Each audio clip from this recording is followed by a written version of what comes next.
the first part, we'll talk about the global general pool. What are the major trends in the global talent pool? So here I pick up just two aspects. One would be demographics in general, and then also touch upon international migration, which will be then the main point of the second section of today. Here are some very basic numbers. How many people live on our planet? So here it's roughly, here is distinguished in this pie chart between developed regions, so industrialized countries such as Germany, France, the US, and so forth, and then less developed regions, developing countries or emerging nations, such as China, India, almost all African countries, and so forth. And if we look at it, in developed industrialized regions, we have 2.6 billion people living. So it's very sizable. Yeah, but the majority of the population of our planet lives in developing or emerging markets, 5.3 billion. If you add these two numbers together, then it's 7.9 billion people. And there are many challenges associated with how to find enough food, climate issues, and so forth. These are all very important issues. Yeah? You have United Nations Development Goals and so forth. That is not the primary discussion point of today's session. Here we talk about international human resource management. Nevertheless, also these numbers give you some ideas. How many people live here? And the majority of these people, they work. And they work in different kinds of jobs. Here we distinguish between developing and developed nations because also the makeup then of the industry or how people are employed varies substantially. In developing nations, the majority of people, they work in the primary sector, meaning agriculture. They are farmers, they do simple jobs. They also have important things they need to do. For a multinational enterprise, these people are probably not the target group of a global talent pool, but also in these developing nations. If you think of any emerging market in Africa or in South Asia, you have the countryside, the rural area, where people are more like farmers, but then you have the cities, the urban areas. And there also you locate companies, you sell products and so forth. But still there's a major divide between developed and developing nations. Also in terms of labor cost, industry makeup varies substantially. In industrialized nations, such as Germany, the agriculture industry is of course also important, but in terms of employment, it plays a very minor role. So usually less than 3%, maybe even only 2% of the population less work in agriculture-related industries. Most people, also you university students, I think the chance you will become a farmer is very slim. Then we have a huge increase in the world's population. Predictions, maybe it varies, maybe 20 plus 20%, plus 30%, plus 50%. Just one of the estimations would suggest we have almost 10 billion people living on this planet in 2050. In general, that would suggest, from an HR perspective, great. More people, more talent pool, offers all kinds of opportunities. And from a simple cost perspective, the more people available, the more labor available, the cheaper the cost. So it can depress labor costs, which would, from a corporate perspective, increase profits of organizations. Lower cost, maybe higher profits. The growth of population happens in developing countries. As we know, Italy, Germany have very low fertility rates. People don't make enough babies in simple terms. That's the trend in developed nations. Very different in developing countries. Also think about Germany 50, 60 years ago. A family consists maybe of 6 children, very common. Nowadays 1 child, 2 children or no children. So we have a shift in how the population is growing and also how the highly educated workforce is growing differently. First of all, that's related to migration patterns. We see a lot of population and population growth in Asia, in Africa, but much less so in Europe, North America, and so forth. As for now, in Germany, we already see some scarcity of talent. And in Germany, it's only limited to certain segments. If you have recently been to a hospital or to a doctor, you will notice most of the nurses, of the nursing staff, or maybe a substantial percentage of the nursing staff, of the healthcare staff, they're not Germans anymore. Also, many of the doctors nowadays, they're not Germans in Germany anymore, because Germany has not trained enough doctors and not enough. I think nurses is not the problem, that many Germans would like to become medical doctors. It's a very aspirational job, yet the offer on educational opportunities is limited. So we have, this is the inbound or self-created scarcity in Germany. But in terms of nurses, I think, again, if I ask who wants to become a nurse, probably in this classroom, no one. And that's a general trend in many industrialized nations. So we have a scarcity in the healthcare industry, high and lowly educated. Lowly educated because people in industrialized countries do not want to occupy such kind of jobs anymore, because they don't pay much, they're demanding, and they don't enjoy much status and maybe not so much joy, even though that are really important and meaningful jobs. But for doctors, it's a self-made problem because of lack of education opportunities. That's also why I think the doctor kind of association, they're demanding more education opportunities, meaning more universities, more study options for young Germans to study medicine. But it's not happening. It's a very slow process. In order to fill these jobs, organizations recruit from outside Germany, turn mostly to Eastern Europe and some other countries to fill these needs.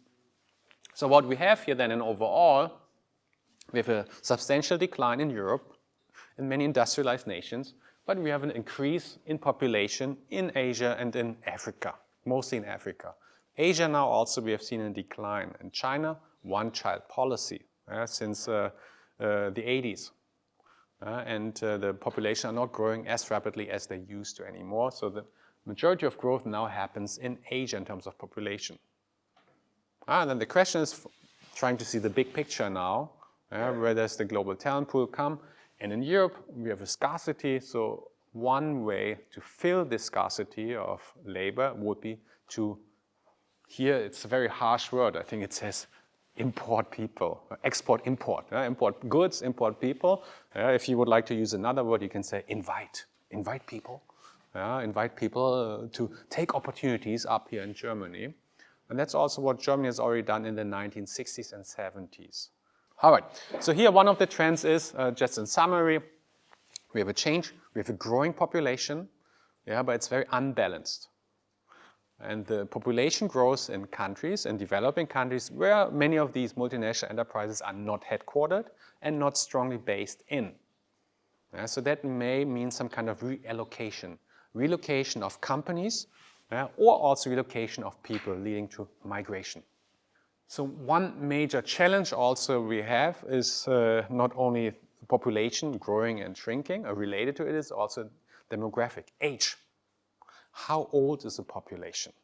Here you can see different numbers on the scale. You can see different countries, Korea, US, China, maybe you also find Germany somewhere there, and then we have different dots. Traditionally, we would say we have a working age population. Depending on the definition, that may be from 18 to 65 or 20-something to 65, because that is the age where people usually work.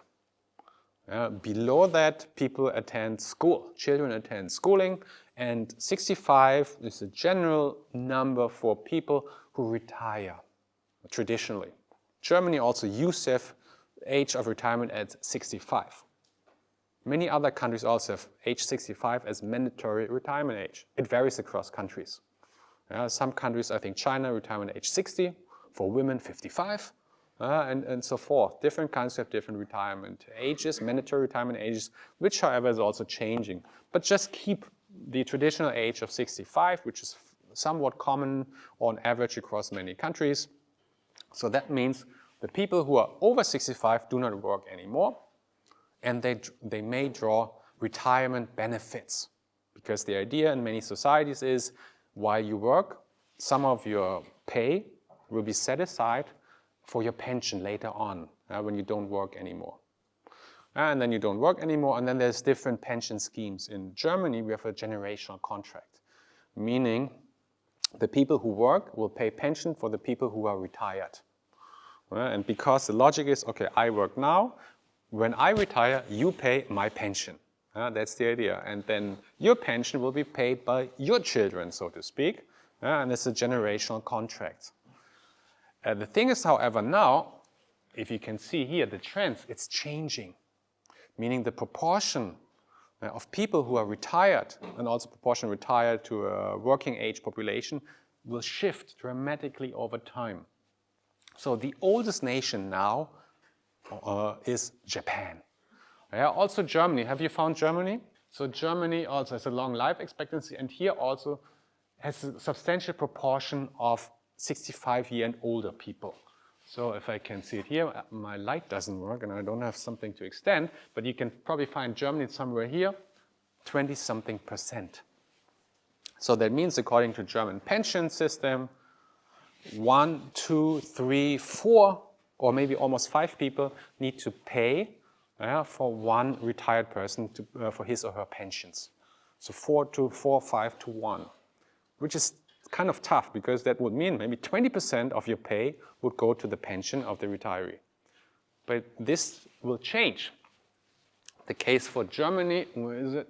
Here, will be then 30% in 2050. So it means 1, 2, 3 people have to pay for a pension of one person. So that has a major impact on the pension system, how you do, and also who is working.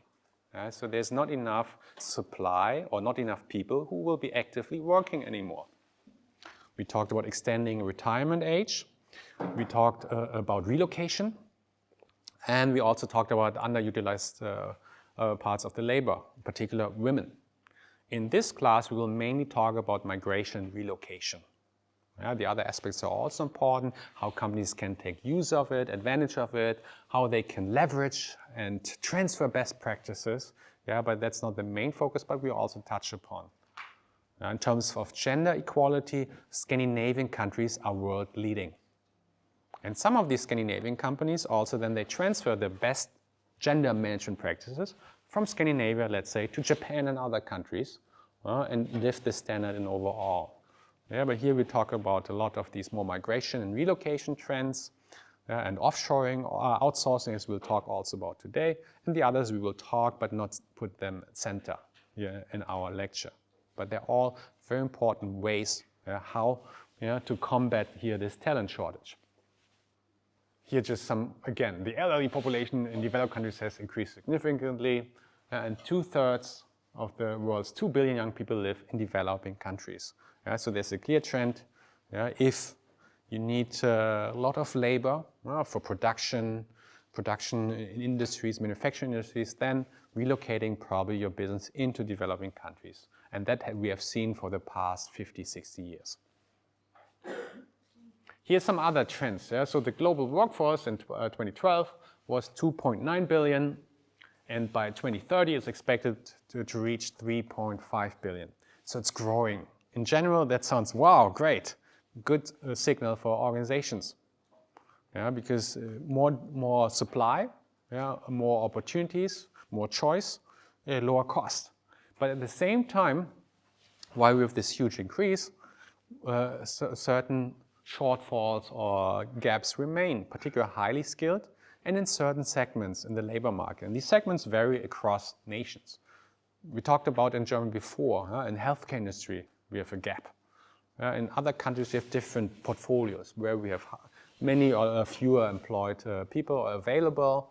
And that's also where then organizations can then tackle and go into tap into these opportunities. In principle, that's also a good signal for you, because highly qualified people are needed at least for the next 10, 20 years. That's for certain.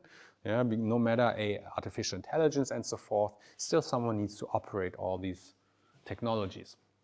Here are some beginning points about migration. So according to United Nations, there are 280 million migrants, meaning people live outside their home country. 280 million, so 3-4 times Germany, or almost the whole US would be only migrants. And that is a substantial increase over time. So there's a continuous increase with a certain goes up and downward trends, but there's a general upward trend, more migrants, because of also the things we discussed before, for economic reasons. In sociology, economy, they have different models, pull and push model. The factors that drive, pull or push people into different countries. But economic reasons, jobs, employment is a major reason why. Now, of course, we have also civil strife, terrorism and so forth, that also are major drivers of relocations.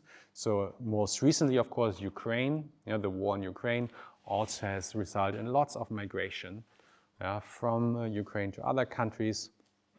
But still, economic reasons is one of the main reasons why we have migration. And even the people from Ukraine, they've come to Germany, they stay here for several months, and many of them also, they enter our schools, our universities, and then also the job market. So overall, we have 3.5% of the global population migrants. And for multinational enterprises, it's very important to understand these migration patterns, because also they need to employ people, and they can also take advantage or maybe sometimes even be the driving factors of these migration patterns.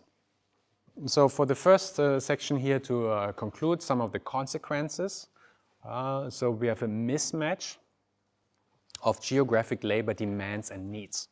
We talked about developing countries. There's a clear mismatch, or not complete, but in certain segments.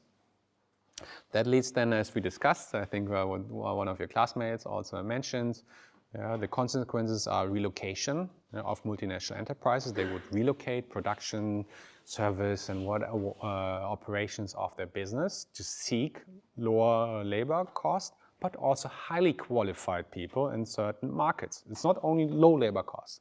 If they seek highly qualified people, and they would locate to different markets.